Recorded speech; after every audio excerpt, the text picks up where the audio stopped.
Thank you for listening to Comics for Fun and Profit. This is Drew with a special episode of my other podcast that I co-host regularly, and it's Weekly Comic Spotlight over at John Mayo's comic book page. And for those of you who haven't heard it, I wanted to give you a chance to listen to it. It's a standard review show of a Marvel, a DC, and an independent comic each week. So check this out, and if you like it, go over there and subscribe or check out those episodes.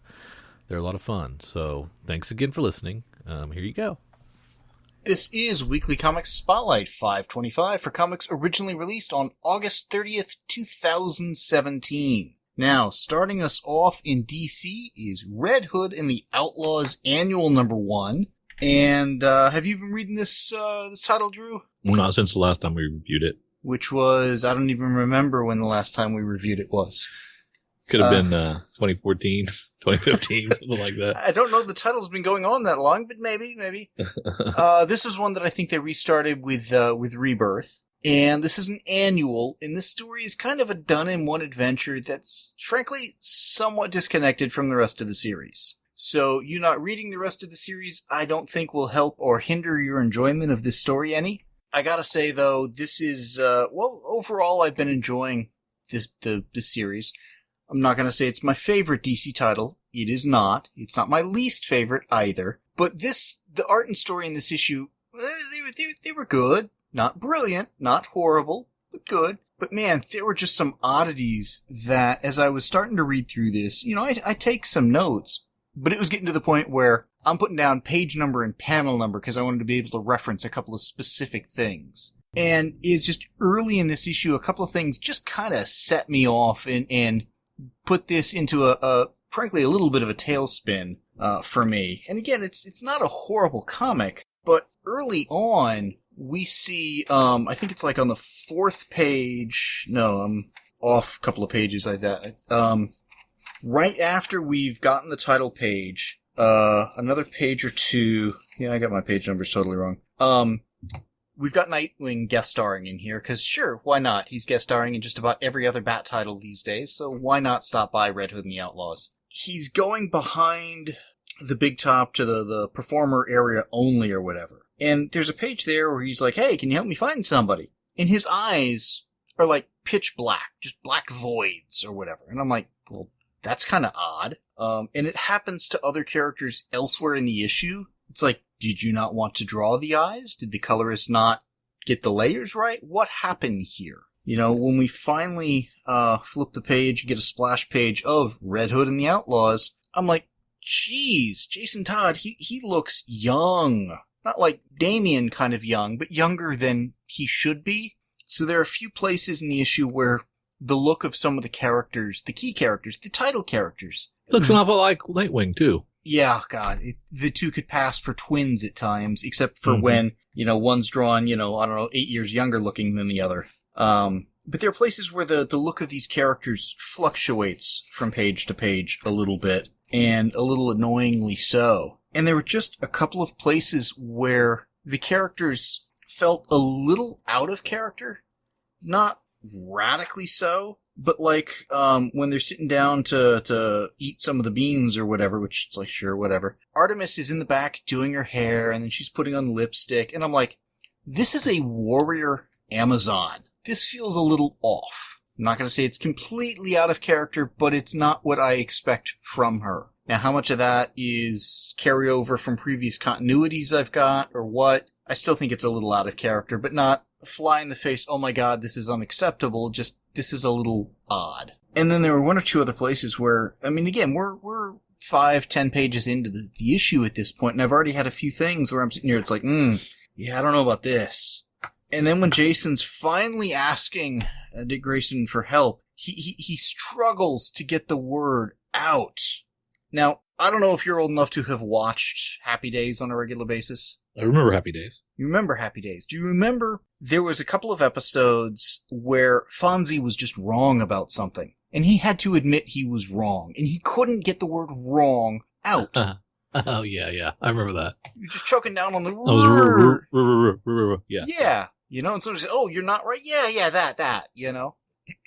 This was a carbon copy of that sort of a thing. And it just felt, I don't know, I don't want to say cliched or whatever, but the minute I saw that one panel, the first thing that popped into my mind is I've seen this on Happy Days and it was done well, Overall, I felt the issue was a little bit weak.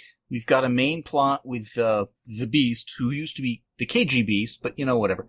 And that plot was okay. It wasn't great. It was a little over the top. We've got Nightwing included here. It seemed like strictly so we could have a subplot of kind of the sort of brother interaction between Red Hood and Nightwing and stuff. But it was blatantly so that's what they were doing, and it didn't have payoff. It didn't feel great. I don't know. It didn't work for me. And then with Bizarro and Artemis feeling just a little off character, it's one of these things that it's not a bad read, but it's certainly not essential reading. And it felt like it's like, we've got an annual. Let's put a done in one story in there.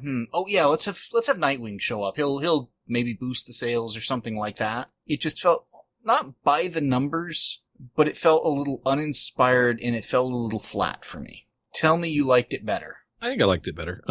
Wouldn't be hard. Are the in the current storyline, are they in the circus? No. Or is this just something out of context for the annual? Well, in the current storyline, it's centering around some stuff that's going on with Bizarro.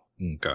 And I would have to think back to the previous storyline. I don't think they were with the circus at that point, but I've been reading the timeline of me reading the last arc and stuff like that's been long enough, and I've read enough since then that I honestly don't remember. Yeah. Well, having Nightwing come and sit in the audience and experience the show, I thought was kind of fun.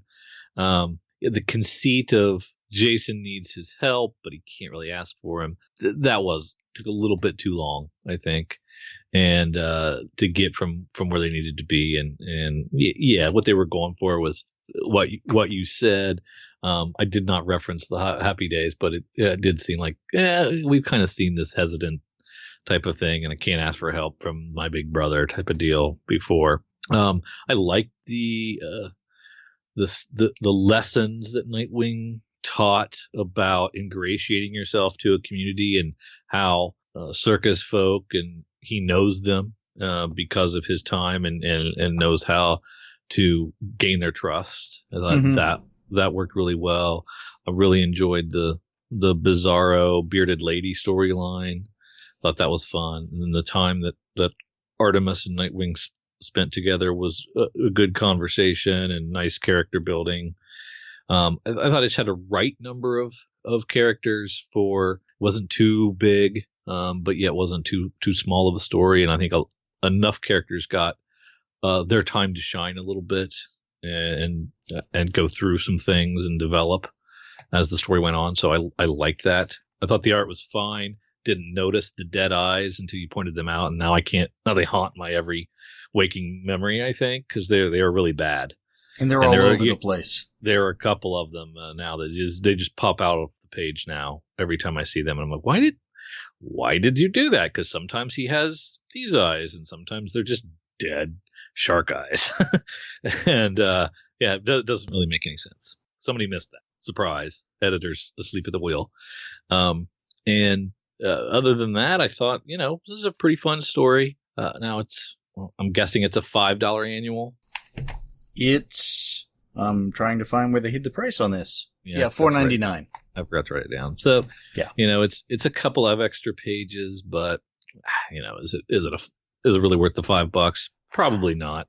I still enjoyed this well enough that this was probably one of my favorite Red Hood stories that I've read in a long time, but that's not that many. So I haven't ever really caught on with this character for any sustained period of time. Well, the issue does have a few moments. You pointed out some stuff with like Bizarro and the Bearded Lady and some stuff like that were decently done. But this takes place prior to, I think it says, Red Hood and the Outlaws number 12. Yeah. I'm not sure what they're currently at. But it's before, I think, the Bizarro storyline they've started. So I don't think the bit with the bearded lady's likely to go anywhere, so that kind of undercut that aspect a little for me. And then, while I liked the Artemis interaction and stuff with Nightwing, it felt not like Artemis. It was good interaction, but for almost any other female superhero character than that one. Because she's never been shown to have this really good sense of humor or to be so easily amused. She's really just a constantly kind of ticked off warrior. So this felt not right. Okay. So there's probably really no potential love interest there, even though it was kind of forecasted that way. I don't see that happening. But I mean, Nightwing, I think every female he meets is essentially deemed to be a love interest at some point. Yeah, that's true. Starfire, Batgirl, Huntress, you name it. If you like the characters, this isn't a horrible issue, but there were enough things that just felt, for me, a little bit off, and, again, a couple of things with the art here and there, didn't totally work for me. But there's also little things. I mean, the circus was a placeholder. We need an excuse to bring Nightwing in. Oh, let's do it at a circus. Okay, fine. They don't name the circus, I don't believe, or maybe they do, but it's such a minor thing. There's no comment about, Grayson having worked at another circus, Haley Circus, and therefore potentially even knowing some of these circus folk. So they leveraged that backstory of Nightwing a bit, and I thought halfway decently, but halfway decently. Well, when he asks, he says, "Hey, Rubes," is that just a euphemistic colloquialism of "you're all rubes"? When he says, "Hey, Rubes, where's this guy at?" My understanding is that phrase has a significance in circus culture, but it felt like it was out of context there. But I honestly don't know. I'm not circus folk. Yeah, I don't know what that means, and I thought, well, maybe one of them's name is Ruby.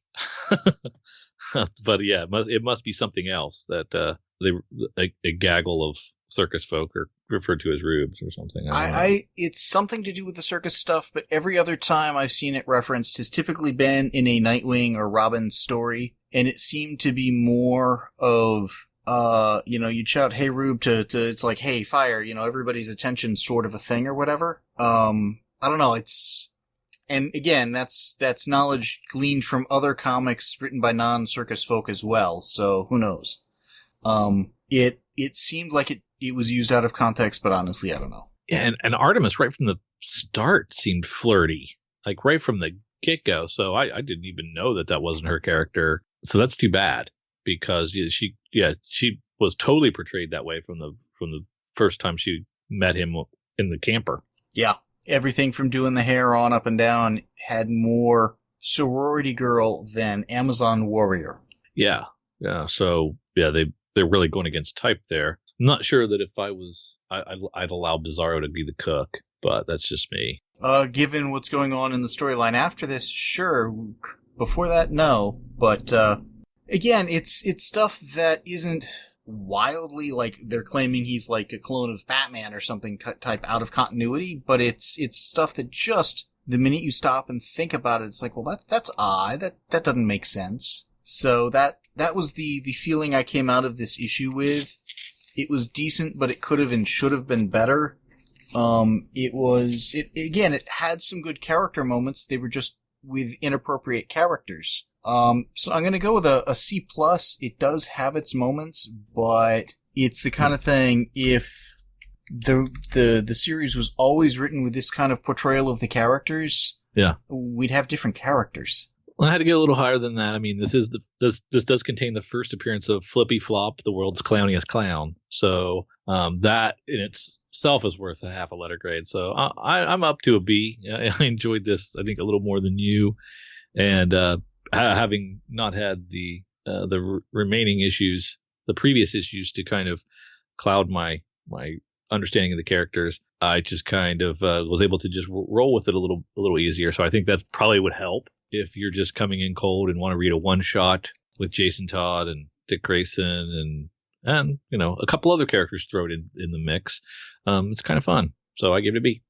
I think it's one of those cases where sometimes having less knowledge of the characters makes for a more enjoyable read. Or less knowledge of this interpretation, this current iteration of the characters. Fair enough.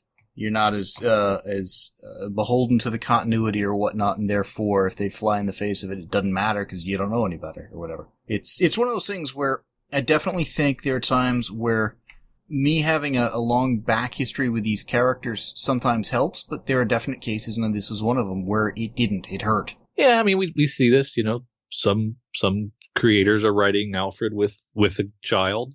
Some are writing him without a child. Is that okay? I don't know. I'm going to say no. Can creators make these decisions?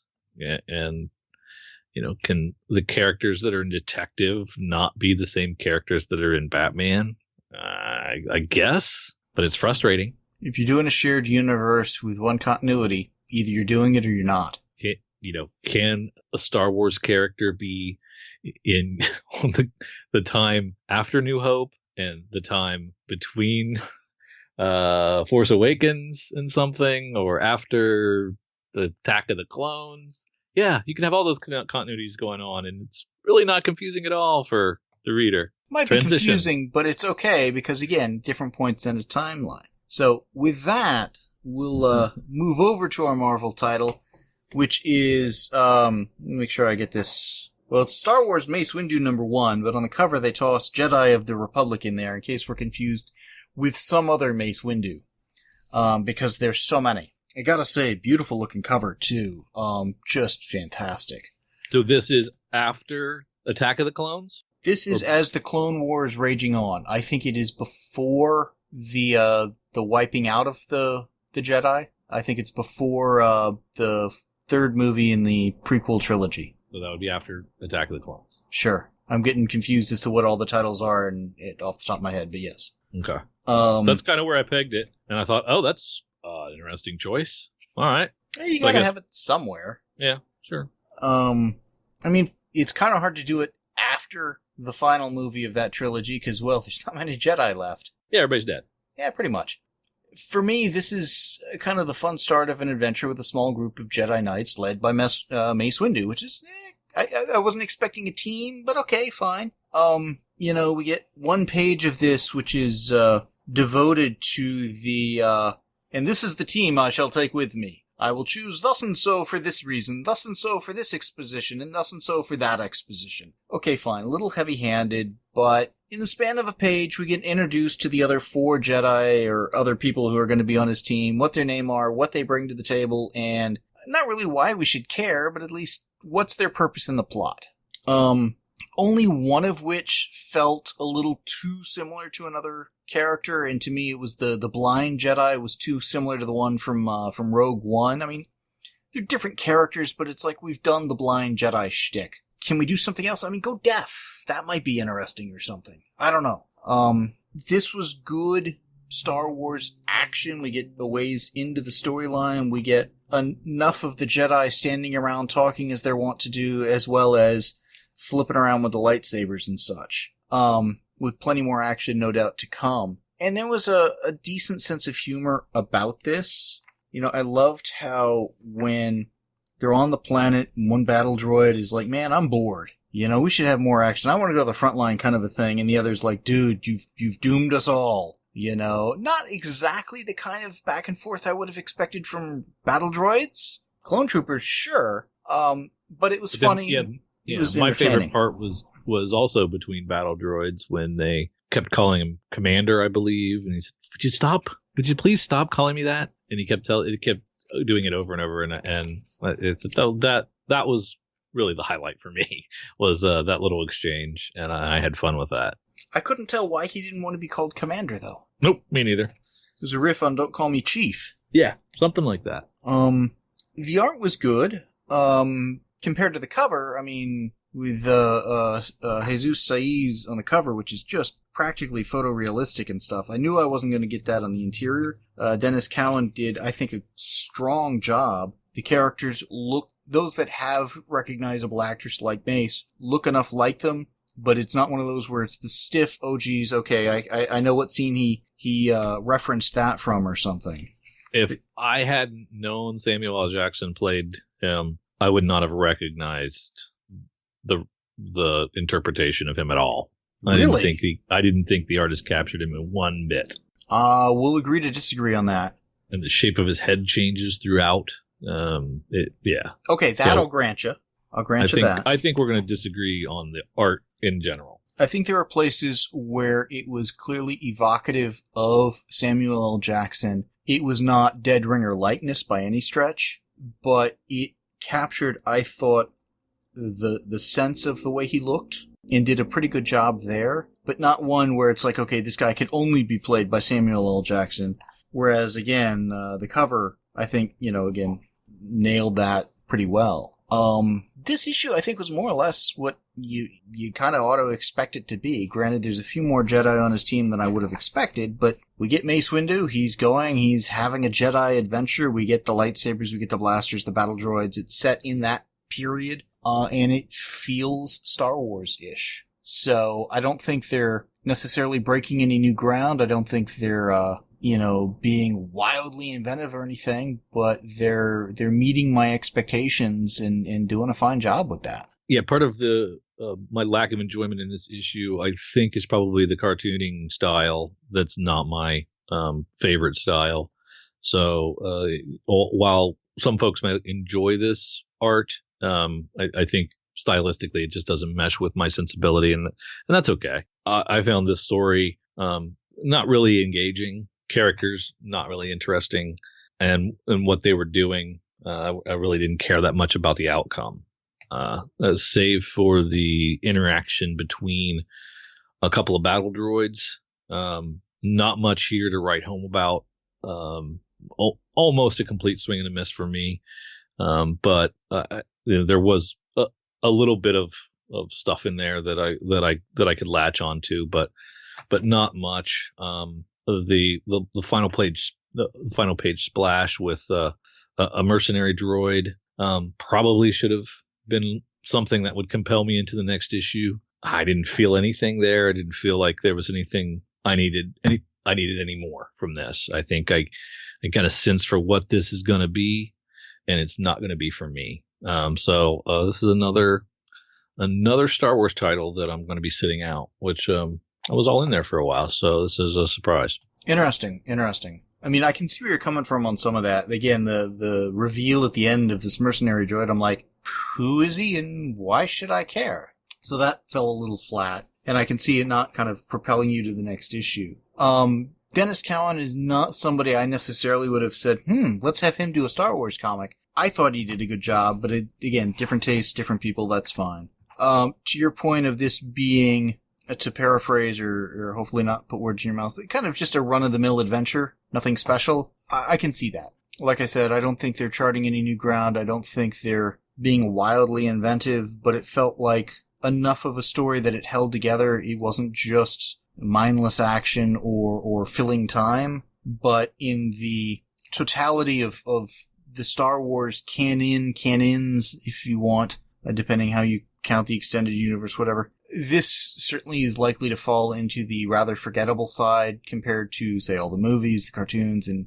many other things they've done. This is not Crimson Empire or some of the other comics that had been done in years past, decades past, that were just sensational. This is good. This is fun. I enjoyed it. But it's also something that I think a lot of people could easily pass on and not miss anything. For me, I'm going to go with a B. I liked the art. I liked the story. But I can see where it's not for everybody. Yep, I'm down at a C-. Not my thing, and didn't work for me, but I had a few saving moments, but not enough for me to continue to read or recommend. I can understand that. Shall we move on to our other book?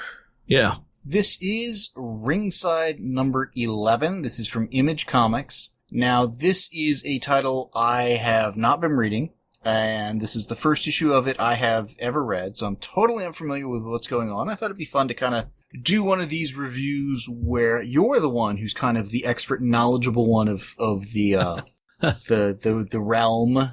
So why don't you kick us off and tell me what you thought of the issue? Yeah, there's been a long delay since the end of this last story arc, so I'm a little fuzzy, but basically, if you've seen The Wrestler with Mickey Rourke, and you kind of understand who that character is, old wrestler past his prime, That's kind of our main story. And he used to be a big deal, used to be the Minotaur, and he was a famous wrestler and is kind of washed up now. He gets drug into some underworld things, working for gangsters in order to rescue his boyfriend from them, who he went down a path with drugs and got in a little too deep, and now he has to kind of work him off of that, and that's kind of the driving force that has been kind of driving him through these first 2 arcs. He's also, I think, a screenwriter, and that seemed to have really been amped up in this issue. That was not played up very much in the first 2 arcs, so I was kind of surprised the way how this story arc kicked off. Kind of about his actual pilot that he had shot, and we're going in that direction. And really no mention of the boyfriend at all, I don't think, which was, again, the driving force for the first 2 arcs. They were a lot bloodier than this, and really a different story altogether. So this was definitely a downshift in a change of pace, and still the same main character, but it's not quite the same world. It seems a little different. So it's had a little more wrestling touches in it, a little more flashback stuff than usual. Usually it's wrestling as just a reference point, and there are really not any details to it. They seem to have talked a little bit more about the actual wrestling history in this, and maybe one of our younger wrestlers and some of his ideas to propel himself into the industry a little higher.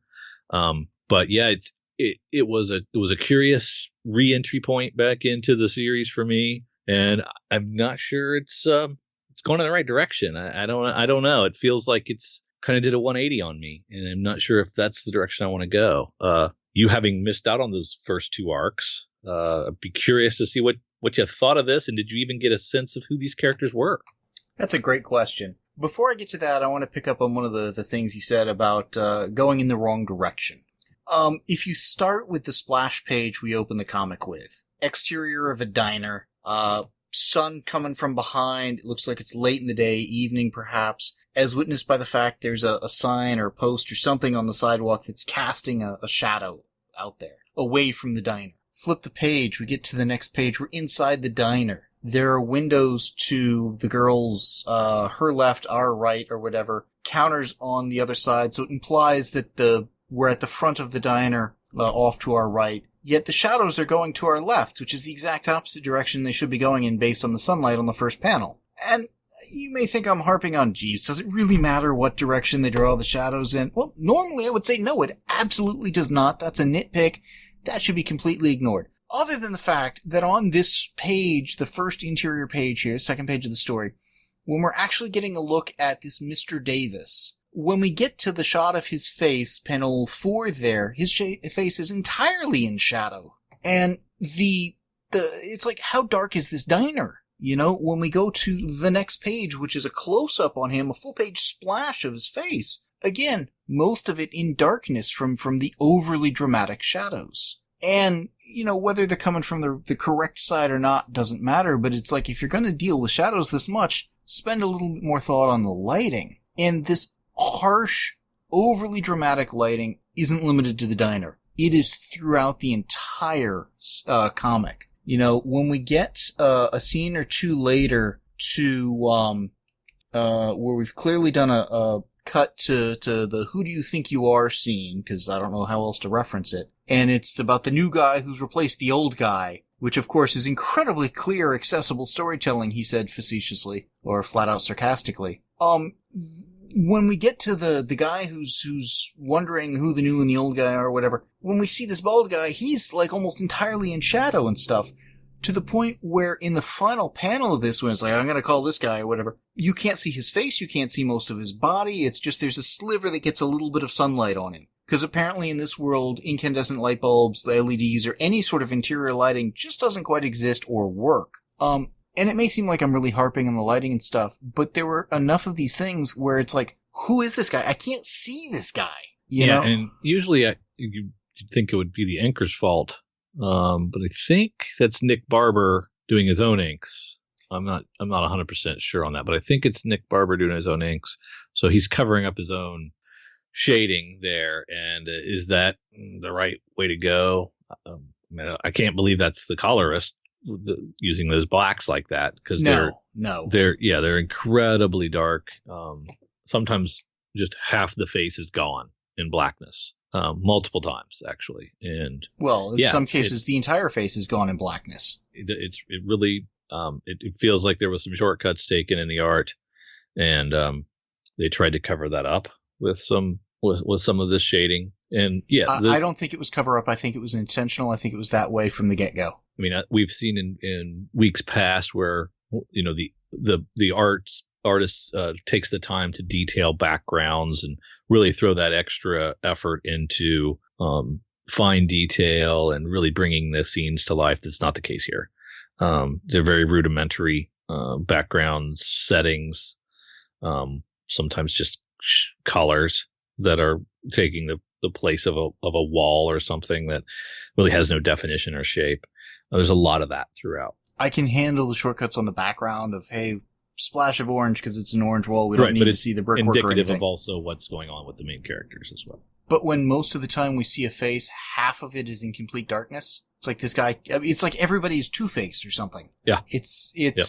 By the end of the issue, I was more than a little confused as to what was going on and why, to the point I was going back to previous scenes. It's like, well, wait, maybe this wasn't a scene shift. Maybe they just walked out to the warehouse portion and these are the same guys. I'm not sure. Well, wait, this guy's got a collar, this one doesn't. So, okay, these are different guys. And, I was trying to puzzle out the story. And, part of it is I prefer to be able to see what's going on, so I at least have a fighting chance. I have, like in that scene with the new guy replacing the old guy or whatever, I had no context. I was coming into that scene kind of cold. I don't know who they are, why the scene's happening. Right. Now, I didn't read the first two arcs, so I expected to be a little lost, but I expected to have a little bit more accessibility at the start of an arc for this to be a bit of a jumping on point, or at least a resetting of the scene. But, I couldn't tell, is all of this being told in flashback from the stuff at the diner? Is this guy who's got the pilot, is this the Mr. Davis guy at the diner or not?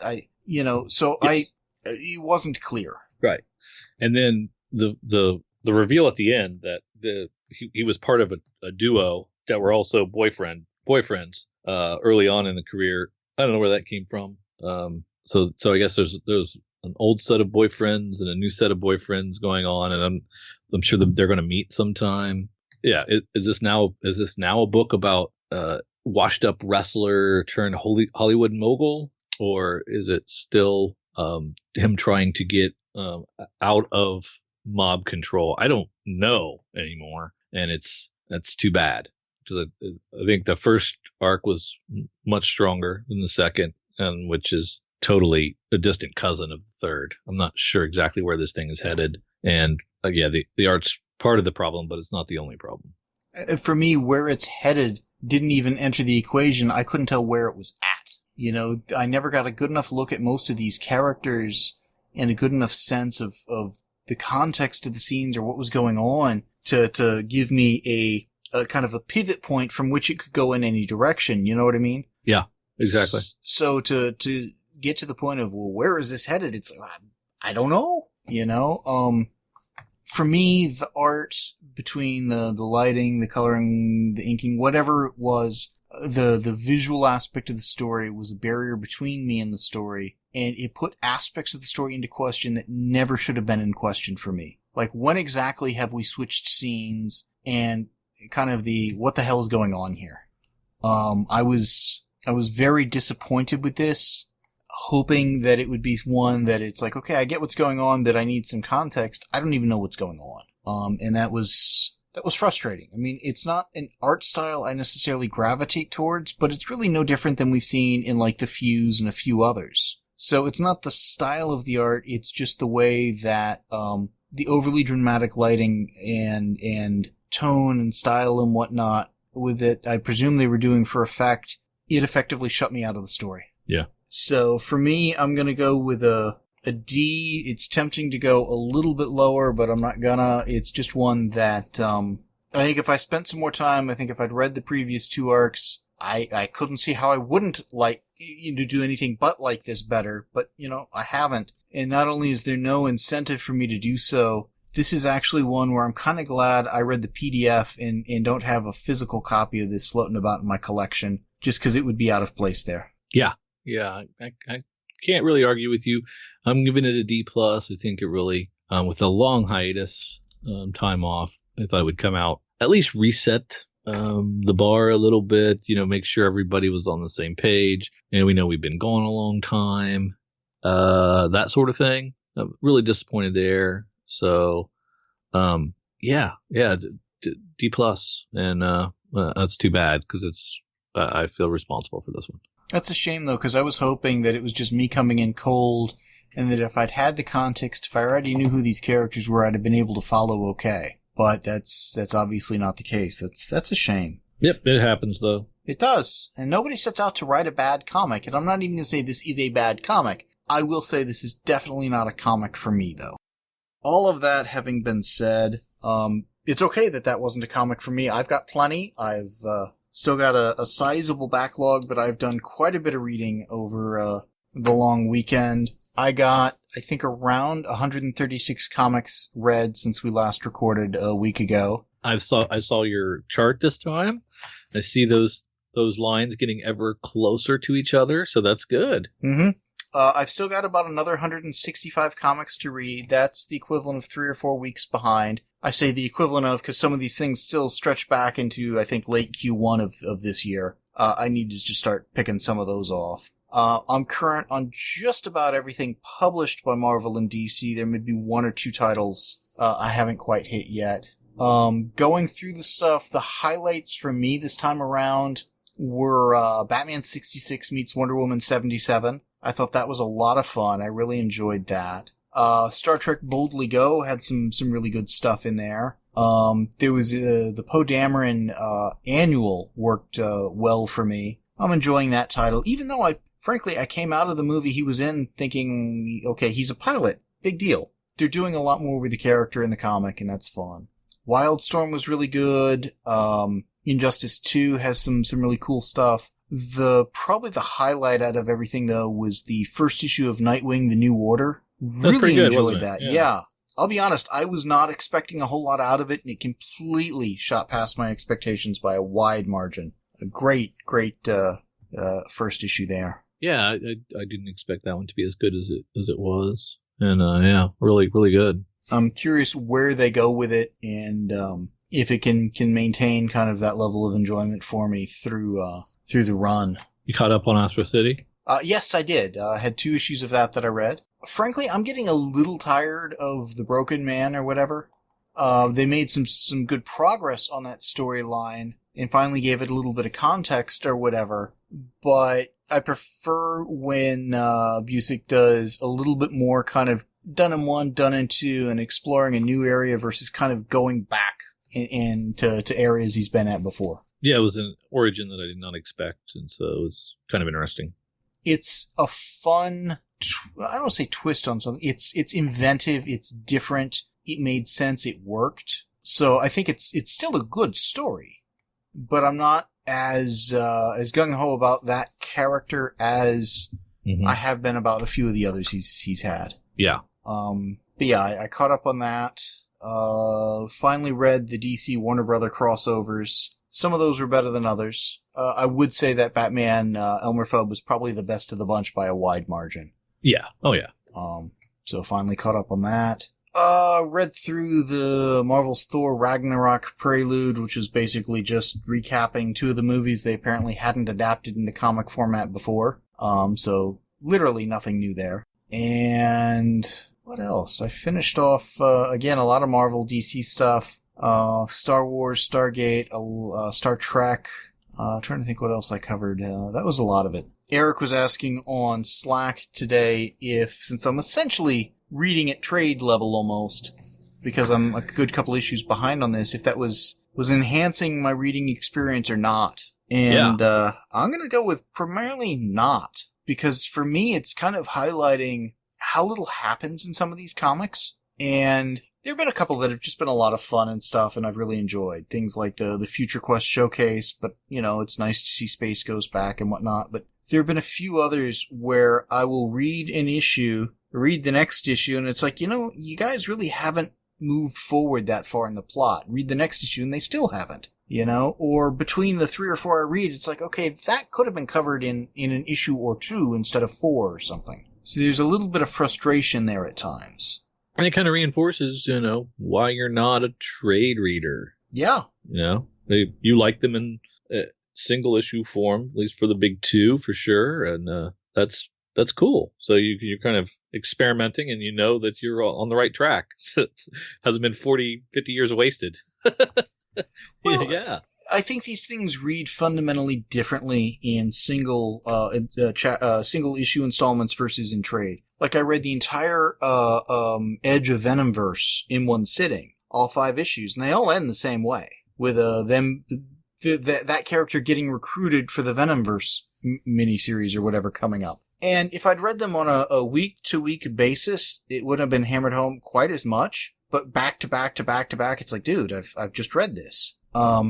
Different character, slightly different twist, but same story beats. And there are others where, having read them all in once, like Batman 66 meets Wonder Woman 77, I loved it because you got essentially 3 two-parters as if they were episodes of the Batman show, but set, at different time frames. So, the first 2 issues are back when Bruce is young, and it's more, it's after World War II, but it's after Wonder Woman has had her first season, if you will. Then we get the time frame of the Batman TV show, and then we move forward in issues 5 and 6 there of the print copies to essentially the time of the Wonder Woman TV show. And being able to go from issue to issue to issue was great, because it's like, I want that next part. So when stories are really going good, I like having a stockpile of them. But it's one of those things where if the story is not going really good, for me, it doesn't work better this way. Other people, I think it will, but different tastes. So, also read all the Kirby stuff, those one-shots.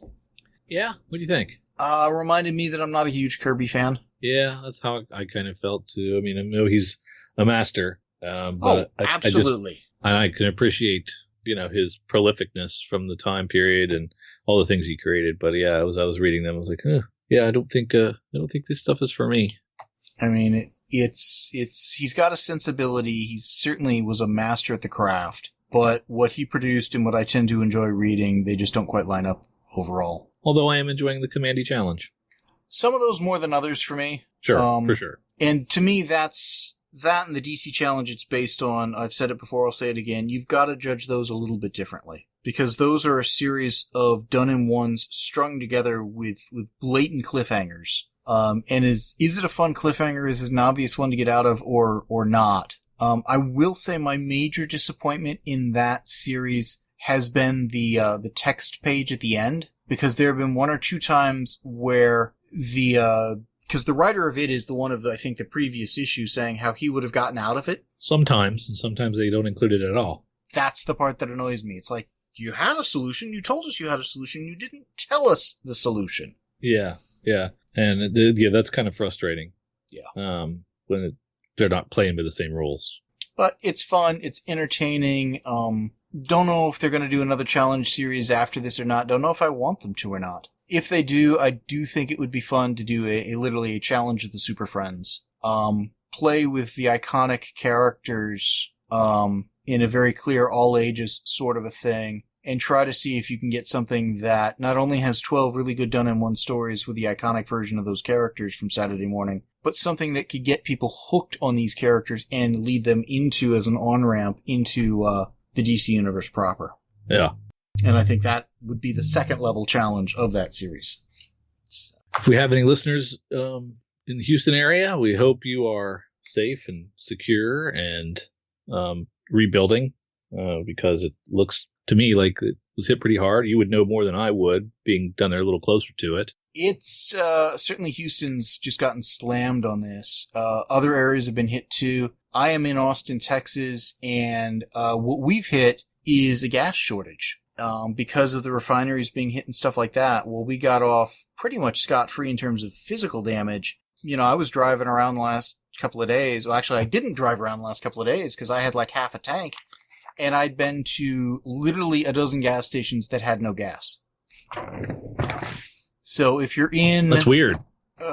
Yes. It's again, the supply, demand, a lot of our stuff in Texas is coming by truck if they don't have the roads right, if the trucks aren't available, if they've been hit, whatever. I finally found, or my sister found actually, gasbuddy.com. If you go to tracker.gasbuddy.com, they have a map of kind of the Gulf Coast area that has what stations have power, have gas, or they just don't know. So if you're in one of those areas, and hopefully by the time this goes up in about a week, this will long since be past, all this will be behind us. But if it's not, you may be at the point where you really need gas. This is a place to start, but you're better off also checking with the gas station directly, just depending on if it's a couple hours out of date, they could have run out in the meanwhile.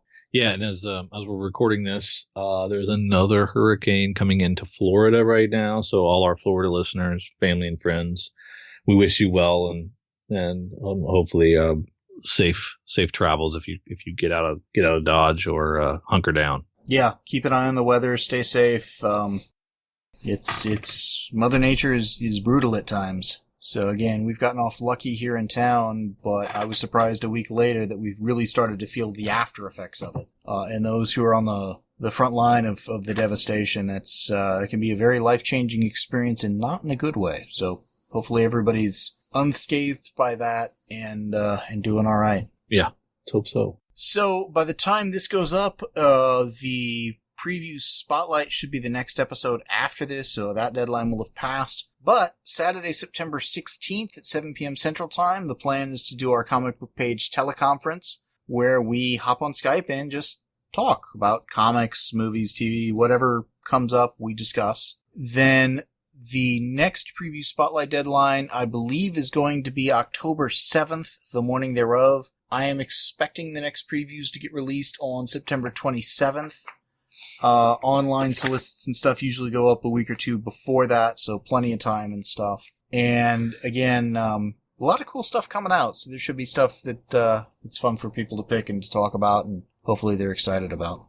Hey, and thanks to Sam on the Slack channel, he posted a list of all the upcoming television shows and their premiere dates. Oh. And I thought I kind of knew what I was going to be watching, and this is kind of doubling. If I'd forgotten about some of these that were coming back, and it's in chronological order. So if you're not on Slack, it's worth signing up just to get this handy dandy guide to all the fun stuff that's coming up. And going to be a lot of TV. DVR is going to be hot and full at all times, I think. I take it that's in the TV channel? It's in the TV Slack channel, yeah. That's why I hadn't seen it. I've been staying out of that one because I'm kind of behind on my TV in some areas. So, but I'll have to check out that list. Yeah, it's a good list, and man, there's tons of things to consume.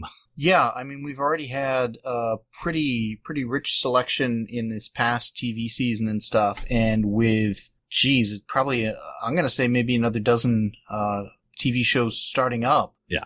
Between just Black for Lightning reference, and Gotham starts up on the 21st of September, so you have roughly 15, 16 days to get through that last season. I've got the one before it too. Oh, you did?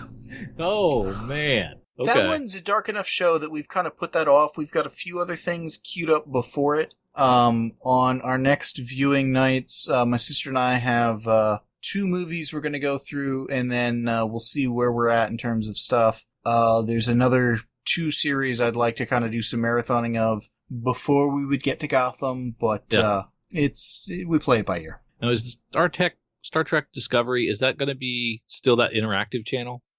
That's going to be the pilot on CBS, and then it goes to CBS All Access, streaming service for CBS.